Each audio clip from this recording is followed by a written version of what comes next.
Imparcialidade. Trate os outros com justiça. Equalidade no mesmo plano.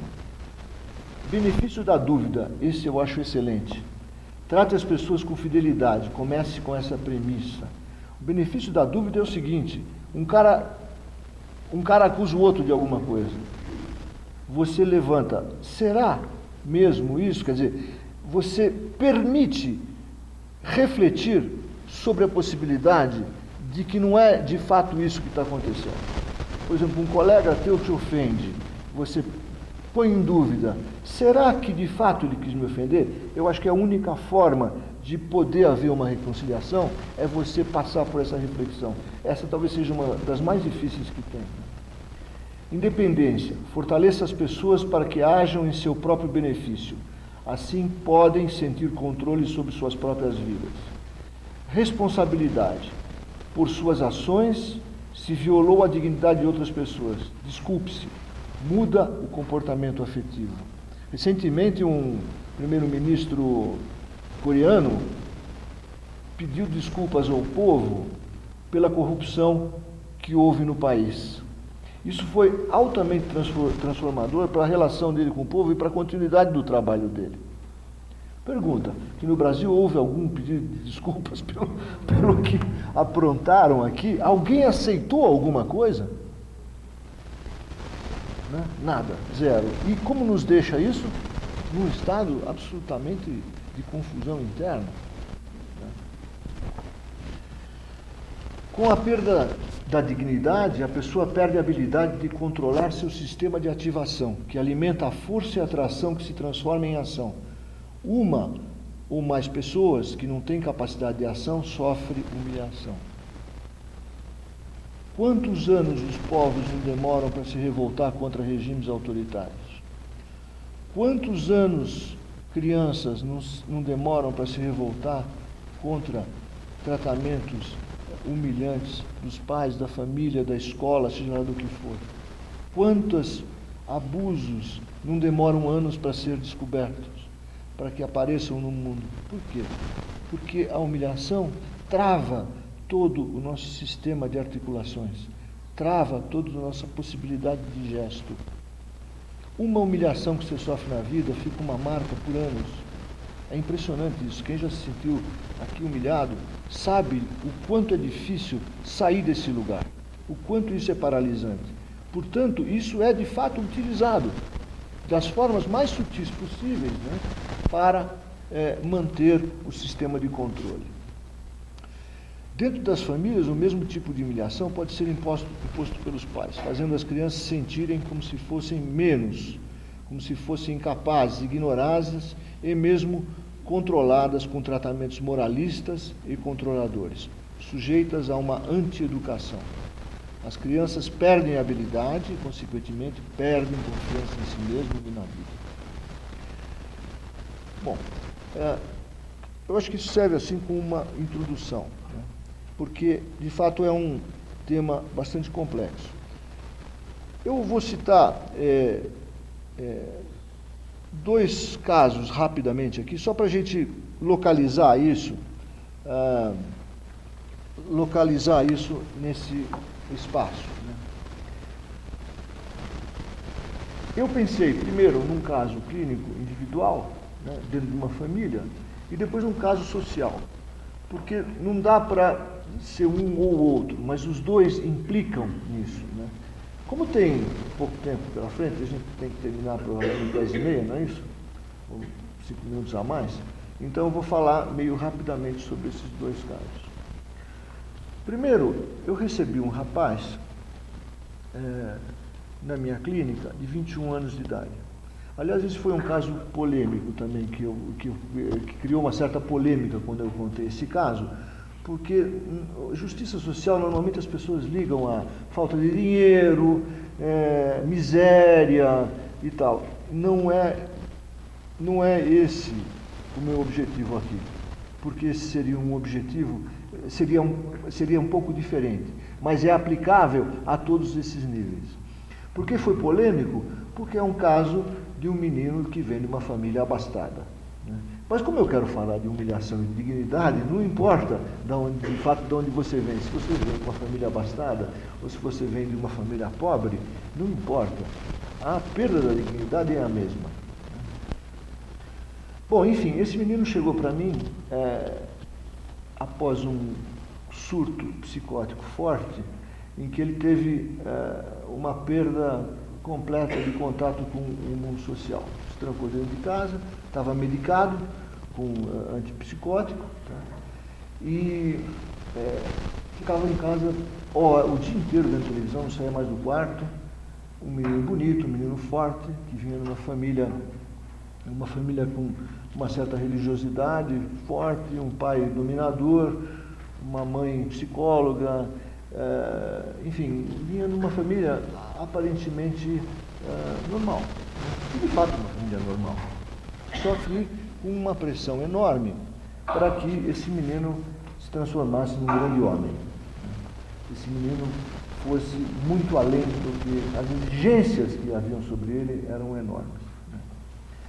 Um determinado dia, ele tem um creque qualquer e volta dirigindo para São Paulo e se perde completamente no mundo interno dele, e quebra tudo dentro dele, se sentindo perseguido, com fantasmas, com isso, com aquilo e tal.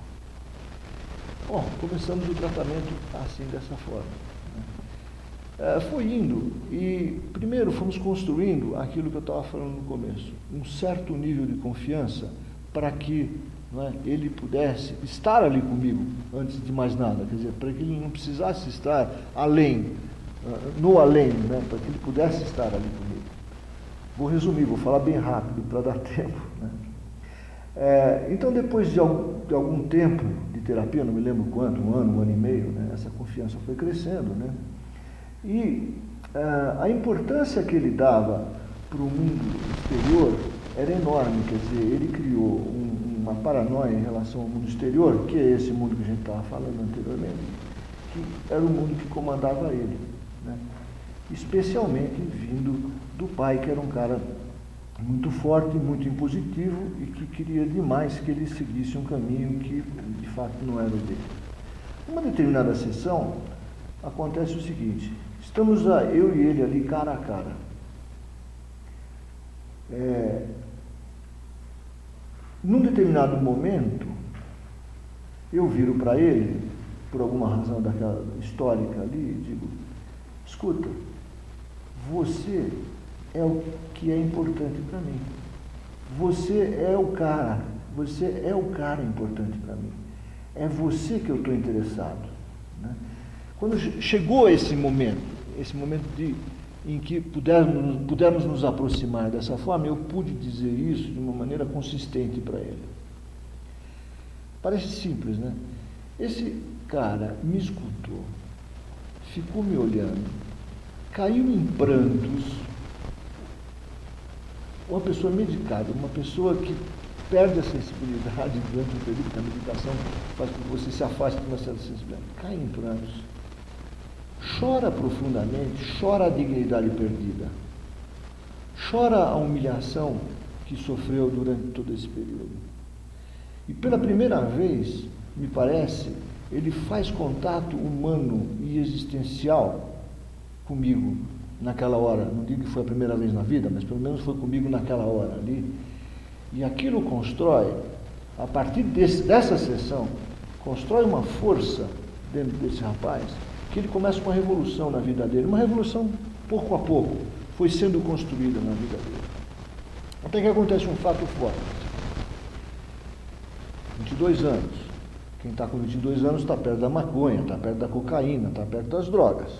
Vai passar um ano novo na praia, com a família. O pai está lá, os irmãos estão lá e tal. Está numa festa. Resolve dar uma volta na praia. Encontra uns caras na praia. Queima um fumo com os caras, cheira uma cocaína com os caras, volta para a festa, sai com um amigo, vai dar uma banda, vai para casa, leva esse amigo para casa, chega em casa, tá tudo bem com ele por enquanto, ele só entrou um pouco na droga. Chega em casa, o pai fica desconfiado, resolve levar o amigo de volta para casa. Quando ele está levando o amigo de volta para casa, o pai faz uma pressão em cima do amigo e o amigo conta tudo. Esse menino era controlado semanalmente, fazia exame de urina e tal, para ver se estava nas drogas, não estava nas drogas e tal, e ele estava absolutamente limpo, já fazia 2 anos de terapia, quer dizer, só teve crescimento, né? Crise familiar absoluta. Querem internar o menino. Diz que a única solução é internar o menino. Eu chamo os pais. Os pais vêm no consultório. Primeiro vem a mãe. Como é psicóloga, ela teve uma compreensão um pouco mais rápida do processo. O menino teve um deslize. O menino não está louco. Estava com os amigos, tem 23 anos de idade. E aí? Está bem. A vida dele só fez isso. Quer dizer que agora, porque ele tropeçou numa pedrinha, vamos internar ele? É isso que a gente vai fazer com ele? Então houve uma reflexão profunda com a mãe. Veio o pai, que é um cara simpático, mas durão. E o pai, no encontro, eles têm um diálogo entre eles. Claro, a mãe também tinha um diálogo. Tem um diálogo entre eles. Nesse diálogo fica muito claro a forma que o pai fala com ele é uma forma humilhante, é uma forma que tira a essência, tira a dignidade, tira a força dele. Isso vai ficando claro. O pai faz aquilo com amor, com carinho, com cuidado, não quer ver o filho ferrado, não quer ver o filho mal e tal, mas arrasa com o filho. Eu viro para o pai numa determinada hora e falo assim, mas por que esse nível de humilhação? Dá para parar com isso? Dá para falar de outra forma? O pai, em um determinado momento, se assusta, né? Escuta, né? E o filho passa a reagir, passa a se afirmar. Porque o pai queria primeiro internar, depois queria botar uma pessoa vigiando ele, queria botar um motorista, queria botar isso, não queria largar o filho. O filho não aceitou nada das imposições do pai, nenhuma. Não vou ser internado, não vai botar ninguém do meu lado, vou enfrentar essa situação. E o pai foi ficando cada vez mais desesperado e partindo para a humilhação. Quando ele parte para a humilhação, é que daí eu faço essa interferência, né, para deixá-lo consciente do que ele estava fazendo. A sessão termina. Sessão termina, vamos saindo. Na saída, o pai vira para mim, quando vai se despedir, e fala assim, de fato eu humilho. De fato eu fui muito humilhado na minha vida. E eu digo para ele, olha, sempre, era na saída, sempre tem um momento de transformação disso. Né? Houve uma reflexão profunda ali na saída. Né?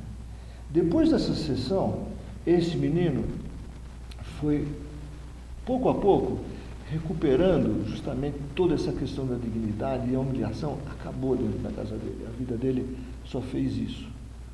Isso é um bom caso, para contar. É um caso que teve sucesso. Está tendo sucesso ainda, porque esse menino está uma maravilha cada vez mais hoje em dia. Né?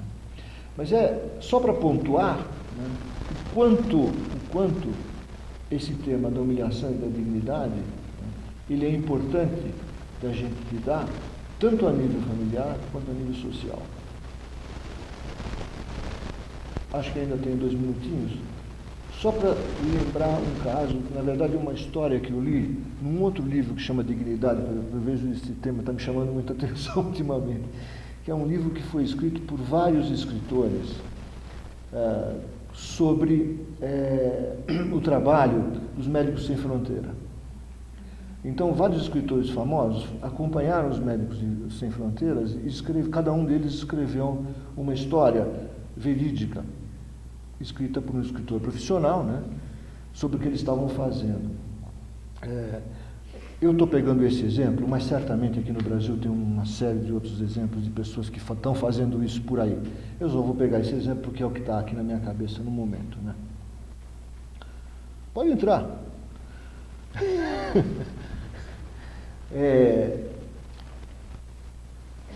É o caso no Congo. No Congo,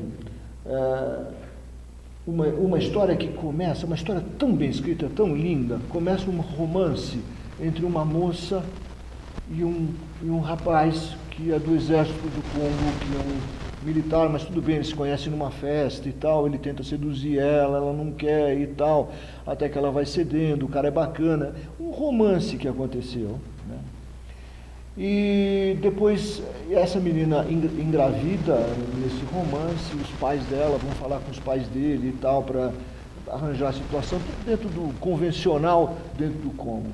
E o casal, eles se casam, tem um filho e tal, e esse cara era um militar que tinha que sair de casa toda hora, e ela ficava numa espécie de um quartel onde havia outras mulheres e tudo, com filhos.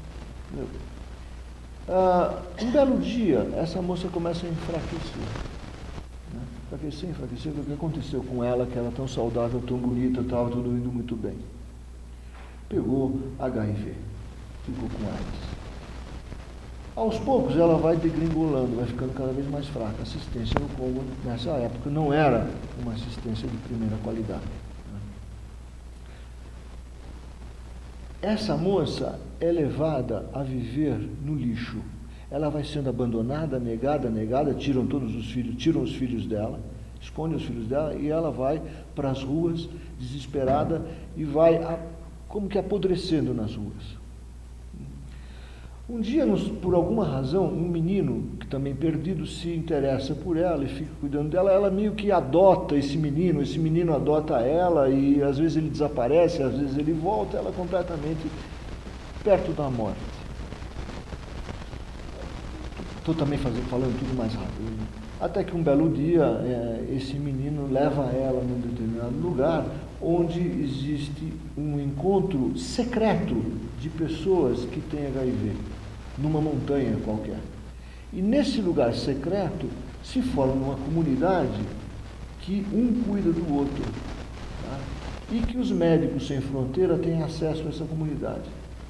Porque no Congo, se você tem HIV, você é totalmente rejeitado da população e não ganha cuidado nenhum. Tem que ser secreto, nessa época, nesse ano.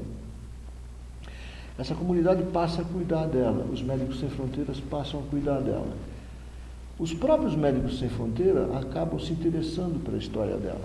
E ela várias vezes tentou reencontrar o filho dela, nunca conseguiu, né? Até que um dia, quando ela já estava bem, ela produzia artesanato, ela cozinhava, ela tinha uma série de qualidades que ela foi desenvolvendo ali, né? Foi ganhando um certo dinheirinho de sobrevivência, foi retomando o quê?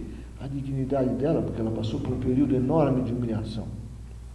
Foi recuperando a dignidade dela, até que um dia ela consegue reencontrar o filho dela, porque os Médicos Sem Fronteiras dão um jeito de colocar os dois meninos perto dela e ela retoma a relação com os filhos. Tá?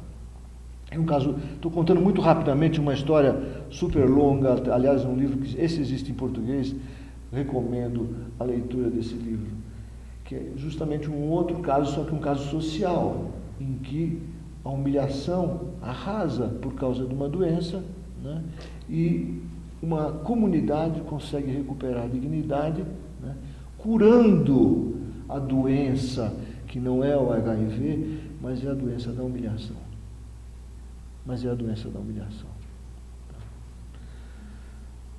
Então, para encerrar, eu vou encerrar com outra gravura do Escher, que é só para nos lembrar que a dança entre o anjo e o demônio é uma constante na nossa vida e que a gente reflita constantemente sobre isso e que isso talvez vai nos levar a estar o mais próximo possível do justo, que não é a justiça judiciária, é o justo, é o ponto, o melhor possível da justiça que existe dentro de cada um de nós e que não nos faça nos perder frente a todo esse movimento que existe no mundo político, social, que de fato nos leva a essa perdição.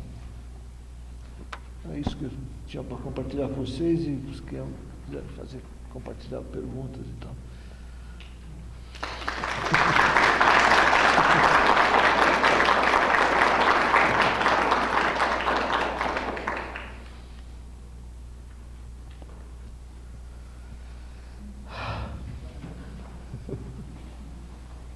Fala.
Então, como fala?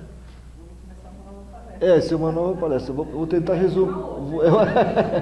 Mas a pergunta eu acho que é extremamente importante porque ela está dentro desse contexto mesmo, né? Eu acho que hoje em dia a gente já aprendeu que sempre que a gente tiver a oportunidade de incluir, no mínimo, as famílias dentro do espaço terapêutico, é uma questão muito importante, especialmente quando você trabalha com jovens, tá? Às vezes, quando você trabalha com pais, com filhos problemáticos, também é possível você incluir a família no contexto terapêutico, pelo menos para sentir aquele sistema, como é que ele funciona. Tá? Agora, quando você fala de um sistema social como essa favela do Capão Redondo, por exemplo, eu acho que é uma coisa ainda mais complexa, porque aí a sua intervenção lá é muito corajosa. Tá? É, de fato muito corajosa, quer dizer, você vai poder fazer uma intervenção na família lá, mas você, como você disse, jamais vai poder esquecer que eles moram em Capão Redondo e que todo aquele contexto social lá vai ter uma influência constante sobre eles e que esse menino, para ele sair disso, é altamente complexo. Como será que ele vai sair disso? Talvez para sair disso ele tem que sair de lá, né? Ele tem que sair daquele contexto social. Ou que haja uma intervenção naquele contexto social que promova uma melhor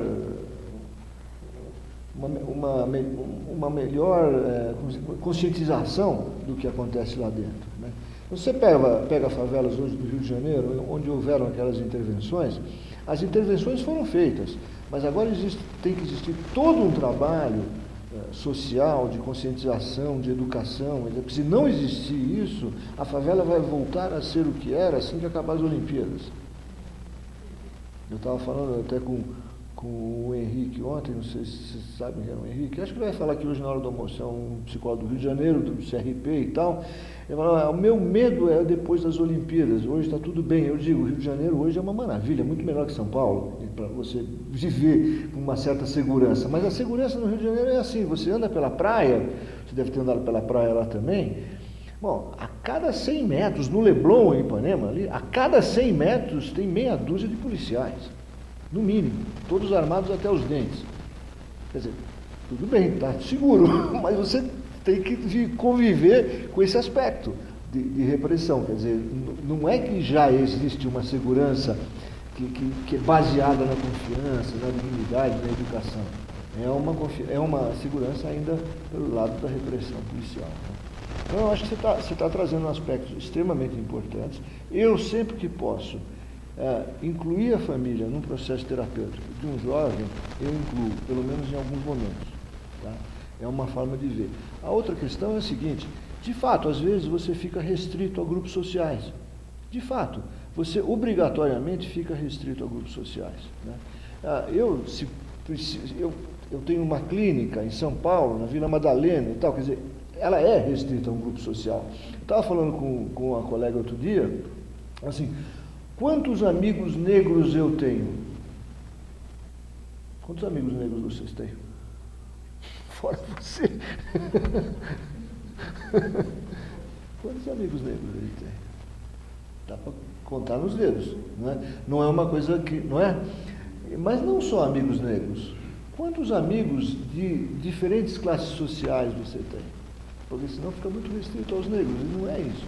Quantos amigos de diferentes classes sociais você tem em São Paulo? Você pode se perguntar isso também, né? Porque existe de fato esses núcleos que você convive. E se você quiser aumentar isso, você tem que ir lá. Você tem que abrir espaços para ir lá e quem sabe as pessoas venham a você. Quem sabe elas venham a você. É complexo isso, mas a sua pergunta é muito importante. Quer dizer, eu acho que a melhor resposta para a sua pergunta é, como ela disse, uma nova conferência, uma nova palestra sobre esse assunto.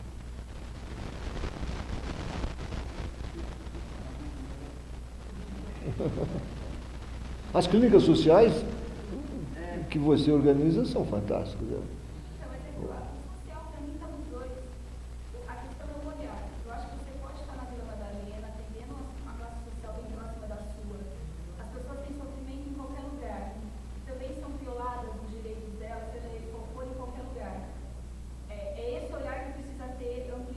Exatamente. E não achar que é só porque o intra, né, psíquico, ele também é construído pelo social. Então, para mim, lógico, tem as relações básicas do direito, mas acho que independe, né, do lugar. O conceito de dignidade e humilhação é aplicado em qualquer lugar. É independente da classe social. É isso que eu quero deixar claro aqui hoje. Que a justiça social se passa por um lugar psicológico muito profundo. Tá? Que, pelo menos na minha fala aqui, não tem a ver com uma fala política, tem a ver com uma fala de retomada, de reconciliação com a sua dignidade. E isso é aplicável em qualquer lugar, em qualquer classe social, em qualquer país, em qualquer lugar. É isso que eu quero deixar claro aqui hoje. Tá? Que não tem nada a ver com dinheiro, não tem nada a ver com ganhar dinheiro, com sucesso na vida, com nada disso. É isso, valeu. Obrigado, gente. Valeu.